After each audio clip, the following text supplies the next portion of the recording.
They placed me near the kitchen tent. The scent of garlic and exhaust wafted over every time the catering staff passed.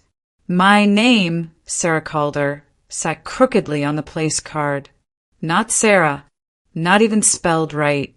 I wasn't surprised. It was the kind of mistake people make on purpose. I sat down anyway, alone. I could see Jenna across the garden, radiant in her bridal white, flanked by peonies and pedigree. My sister, my former ally. She looked everywhere but toward me. The guests wore practiced smiles, raising glasses, snapping photos. Vivian caught my eye and smirked, the kind of smile a person saves for when they know they've won. Someone whispered, "Wasn't she the ex-wife?" I heard it. I was meant to. The most painful exile isn't distance. It's being visible and unseen at once. I adjusted my napkin, stared straight ahead. If I flinched now, they'd call it proof. Proof that I'd broken, that I didn't belong. Vivian rose for her toast as the light softened into a gold-drenched haze. Her dress was dove gray, tasteful, timeless, lethal. Family, she began, is more than blood. It's legacy. The word hung thick as smoke. And today, we celebrate the start of one. Jenna, my dear, may your union be fruitful and your future bright. She paused, gaze grazing past me like I was an empty chair. Unlike some women, she said, the words dipped in champagne and poison. Jenna will know the joy of giving life. A legacy begins with a wound that works. The silence that followed felt surgical. Every gaze sliced toward me. I didn't move. I didn't blink. That wasn't an insult, I thought, my grip tightening around the stem of my glass. That was an execution, and they applauded. Shame doesn't always scream. Sometimes it just sits with you, perfectly dressed, in full view of people who once said they loved you. As Vivian took her seat, I steadied my breath. I would not give them the performance they craved. Then, noise from the back of the chapel. A stir. Heads turned. 3 figures emerged through the side gate. Kai in his little navy suit. Luna in her sunflower yellow dress. Miles adjusting his tiny clip-on tie. My children. Mom. Kai yelled, running. We made it. The world slowed. They crashed into me, arms wide, all warmth and certainty. I dropped to my knees, pulling them close. People gasped. Phones came out. Somewhere, someone whispered, "She has kids." Vivian froze mid-sip. Jenna's mouth parted. Her bouquet wilted a little in her hand. I stood, one child at each side, Miles clutching my hand like an anchor, and I realized something sharp and irrevocable. Blood may define biology, but love defines belonging. I looked toward the table where my name was butchered. I wasn't the broken one. I was the one they underestimated. Vivian leaned forward, voice tight with fury. You signed that contract, she hissed. No biological child, no Calderon legacy. Marcus had the right to leave. Gasps.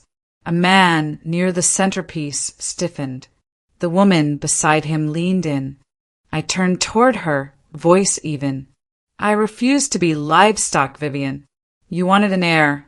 Il chose humanité. Her face faltered, and I saw it, fear. Not of me. Of the truth finally being louder than her money. Years ago, in a quiet office, I held the Calderon continuation clause. It was dressed up in legalese, but the meaning was clear. Produce a child or lose everything. I set the pen down, walked out. No terres, just clarity. Some contracts cut deeper than any blade. Now here I stood, not erased, not ashamed. My children, chosen, loved, real, standing beside me. If they thought shame could silence me, they forgot who raised these children. 2 weeks had passed since the vineyard wedding, but the aftershocks had a longer shelf life than any champagne toast. I found out on a Wednesday. The envelope was thick, cream-colored, embossed with the Calderon Estates insignia. Inside, legal paperwork with language colder than concrete, petition for custody transfer. Vivian and Marcus were seeking custody of Kai, Luna, and Miles. The claim? Emotional instability due to infertility. They argued I lacked the biological grounding and mental fortitude to parent them. Translation: I wasn't blood. Therefore, I wasn't real. I sat in Aidan Kessler's office, staring at the pages as he leaned forward, tone measured but heavy. Legally, they're exploiting a narrow clause, one most judges don't enforce unless you're in the public eye, which now you are. He didn't say it to frighten me. He said it because it was true. Power changes the rules. Money rewrites them. They don't want the children, I said. They want the control. And they think love can be notarized. Later that night, headlines hit the tabloids. Former Calderon wife faces custody review amid mental health concerns. My photo, smiling, from 4 years ago, a moment before I knew what betrayal sounded like in court language. I didn't cry. I didn't scream. I started scanning every document we'd filed for the adoptions, every timestamp, every witness signature. I'd built our family with intention. Now I'd protect it the same way. In mediation, they asked the children who they felt safest with. A simple question, weighted like lead. Kai looked up first. Calm, clear. She didn't give birth to us, he said. She saved us. Luna added, she never asked us to be grateful. She just showed up. Even Miles, just 5, leaned into me and whispered, Mom makes the monsters go away. No rebuttal followed. Not from Vivian. Not from Marcus. Even the court liaison, seasoned and steady, blinked twice before scribbling notes. That moment wrapped around my chest like armor. Later, back in Aidan's office, Riley Monroe walked in. Older, steadier than I remembered. She was once a story I buried to save Marcus's license. Now, she held my salvation. You covered for him, she said. You lost your reputation so he could build his. You told me not to confuse forgiveness with silence. So I'm here to speak. She handed Aidan a packet, suppressed hospital logs, missing charts, and a signed incident report with my handwriting all over it. You sure you want this in court? Aidan asked. If it was just revenge, I'd walk, I said. But this is what happens when truth has waited long enough. Let it choose its own consequences. We filed the declaration under sealed evidence, redacted, legal, clean. The next morning, I got a voicemail. Marcus. Sarah, I'm sorry. I loved you. But Mom said we couldn't have a broken family name. I was weak. I regret letting her choose for me. I listened. Once. Then I deleted it. Some apologies aren't doors. They're just echoes of cowardice. And some bridges don't burn. They're just abandoned, rotting from one side while the other keeps building. I didn't burn the bridge. I just stopped building it from my side. The invitation came without a name. Just heavy cardstock embossed with the Calderon Foundation seal and a brief line. You are cordially invited to an evening of unity and giving. Unity. What an interesting word. The last time I heard it, I was being cross-examined over whether love required biology to count. I hadn't planned to attend, but Riley's article changed that. It's quiet, thunder shaking loose people who had once watched from the sidelines. One of them, the gala's event director, slipped the invitation to my office. No signature. Just a note. Your voice matters. Come be seen. So I went, not to belong, not to protest, but to stand. I wore black, not in mourning, but in meaning. I walked into that room not looking for revenge, only recognition. Some people rebuild their homes. Others set fire to the blueprints.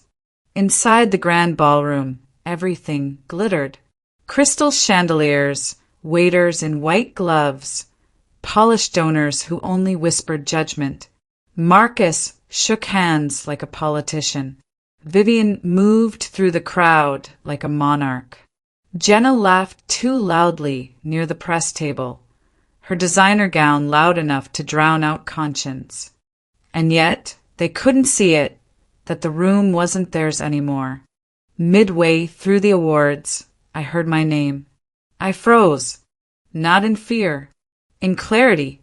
Riley had submitted my name for community advocacy, domestic violence survivors, education access, things I never did for attention.